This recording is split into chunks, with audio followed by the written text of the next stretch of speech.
بسم اللہ الرحمن الرحیم۔ میرے عزیز دوستو، آپ سب کو ناگ ٹی وی 4 پر خوش آمدید۔ آج ہم آپ کو محترم وزیر اعظم عمران خان کے عروج الزوال کی نہایت ہی مختصر مگر مفصل تجزیہ سامنے رکھنے کی کوشش کریں گے۔ میرے عزیز دوستو، ان حکمرانوں کو اپنے وعدوں کے مطابق حساب دینا پڑتا ہے جو انہوں نے ووٹ حاصل کرنے کے لیے عوام سے کیے ہوتے ہیں۔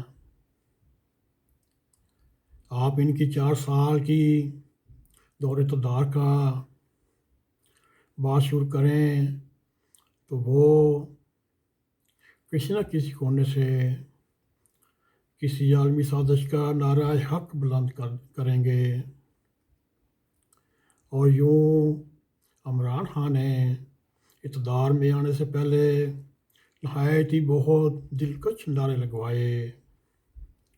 انہوں نے ایک ایسی دنیا کا تصور پیش کیا جہاں ہر وقت 24 گھنٹوں سستے داموں اشیاء دستیاب ہوں گی۔ انہوں نے عدل و انصاف کے شعبے میں اصلاحات لانے کی کوشش کی، جس کے بعد انصاف آپ کے قدموں پر دستخط دے گا اور آپ کو اپنی فریاد لے کر کہیں جانا نہیں پڑے گا۔ پھر انہوں نے ایک ایسی سوسائٹی کی بات کی جہاں کوئی ظالم کسی کا حق چھین سکے گا، نہ ہی کسی کو قانون ہاتھ میں لینے کی اجازت دے گا۔ مگر نہایت ہی افسوس کے ساتھ ہم یہ کہنے پر مجبور ہیں، وہ پورا ایک بھی اپنا وعدہ نہ کر سکے۔ پھر انہوں نے پولیس اور محکمہ مال میں انقلابی تبدیلیاں لانے کی خوشخبری سنائی تھی، اور انہوں نے ایک خواب یہ بھی دکھایا تھا، ہر شخص جو ہنرمند ہوگا یا بے ہنرا ہوگا اس کو روزگار دیا جائے گا۔ اور پھر اپنی اس عظیم قوم کو یہ بھی خوشخبری سنائی کہ ملک میں بے پناہ سرمایہ کاری ہوگی، طرح طرح کی فیکٹریاں لگیں گی، ملیں لگیں گی۔ اس کے بعد ملک میں روزگار کے مواقع کا انبار لگ جائے گا، یہاں تک دوسرے ملکوں سے نوکریاں تلاش کرتے ہوئے پاکستان آئیں گے۔ گویا اس نہایت دکھی قوم کی قسمت میں اور تبدیلیاں لکھی گئیں، اور اسی طرح خان صاحب نے نوجوان نسل کی اخلاقی تربیت اور کردار سازی پر بہت زور دیا۔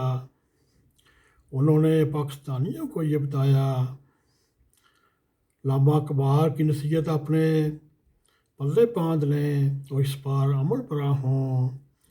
جہاں تازہ کی افکار تازہ سے ہے نمود، کیا سنگ وحشت سے ہوتے نہیں جہاں ایسے پیدا۔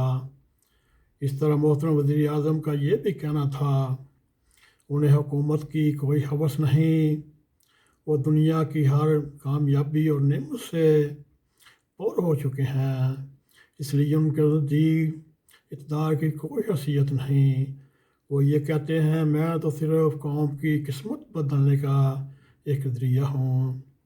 مگر 4 سالہ دور اقتدار کو جاتا دیکھ کر وہ جس طرح بے چین ہوئے، اور اس سے یہ معلوم ہوتا ہے ان کی اول اور آخر تک آخری خواہش مطلوب و مقصود اسلام آباد کا تخت تھا۔ اور اس طرح جو انہوں نے اسلام آباد میں ایک جلسہ عام کیا اور انہوں نے اپنے مداحوں کو یہ سنانے کی کوشش کی، میں آپ کو ایک سرپرائز دوں گا، اور قوم نے یہ سمجھ لیا وہ اپنے وعدے پورے نہ کر سکنے کی ہم سے معذرت کریں گے اور پھر ہمیں آگے لے کر چلیں گے۔ وہ ख्वाबों को ख्वाब फिर शाम बताने के बारे में भी अपनी तरजीहात पेश करेंगे।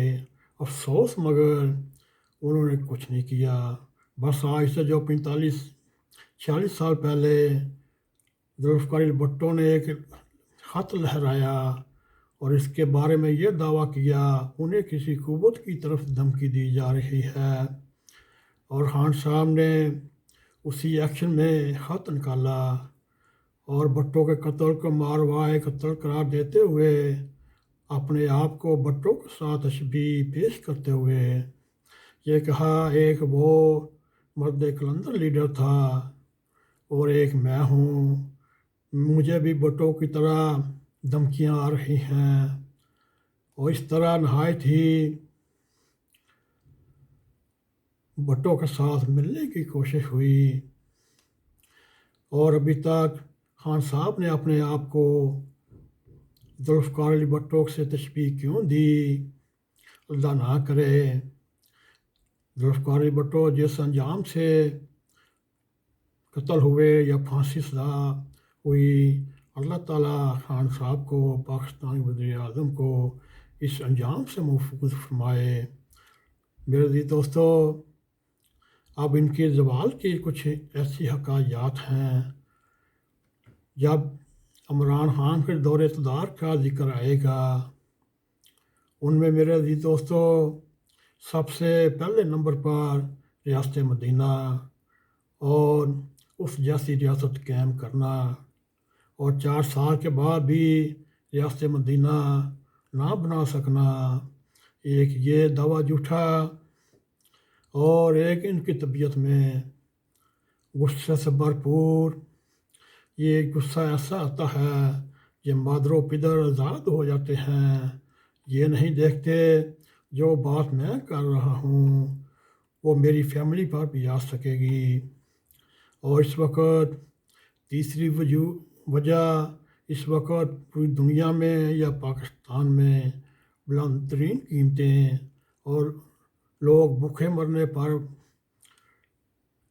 तैयार हैं, और वो उसके आगे ये डाकू हैं, ये चोर हैं, ये डाकू हैं, ये चोर हैं।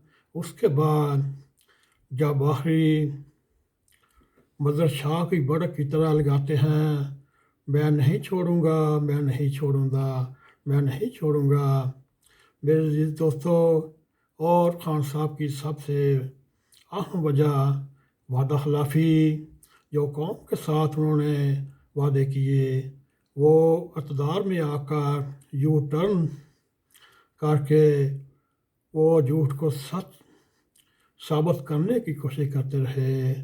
मेरे अज़ीज़ दोस्तों, इस वक्त सबसे अहम नुक्ता जिसकी वजह से इनको ज़वाल आया वो था अल्लाह ताला के पाक कलाम से अमर बिल मरूफ को सियासत में मुतारफ़ कराना, फिर रियासत मदीना जैसा मुक़द्दस लफ़्ज़ उसको सियासत में इस्तेमाल करना, और तीसरा इनकी जो ख्वाहिश थी हज़रत अमीरुल मोमिनीन बनने की, इसकी भी एक इनके ज़वाल की बड़ी वजह थी।